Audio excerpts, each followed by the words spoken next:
Hawaii's law enforcement community, led by Honolulu Prosecutor Steve Alm, is lining up against the Attorney General's plan to legalize marijuana. Daryl Huff has both sides in our top story.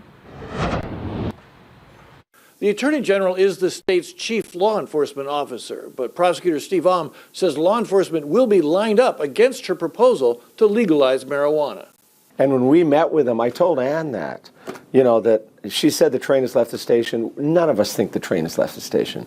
During her confirmation hearings, Attorney General Ann Lopez promised a marijuana legalization plan with a law enforcement perspective. The Department of Law Enforcement, which is the state's leading law enforcement agency, worked collaboratively with the Department of the Attorney General on this bill. But along with police and prosecutors, Alm predicts opposition from health experts, educators, and even the visitor industry. Because it's not broken now, to me, there is no impetus to changing the system. Alm said medical marijuana laws and decriminalization have already made marijuana available to almost anyone, and that research in other states is showing that super potent cannabis is causing everything from traffic deaths to mental illness. Teenagers go to the emergency room thinking they're going crazy because it's such a strong drug. It's a different drug entirely. What we've tried to do is present a bill that tries to mitigate as many of those risks as possible.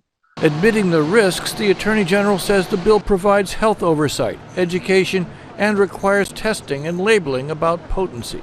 So that we can ensure that the right people are able to purchase it and not children and not teenagers. The AG's bill also offers grants and assistance to illegal growers to entice them out of the black market. Alm said that hasn't worked in other states, and neither will the Attorney General's promise to beef up enforcement against illegal growing. It's total BS. They're talking about a dedicated team from law. Right now they have HPD that has almost 2,000 members. Although many hope this would be the year marijuana would be legalized, the opposition of law enforcement combined with the needs of Maui County could push this issue off for another year. Reporting from downtown Honolulu, Daryl Huff, Hawaii News Now.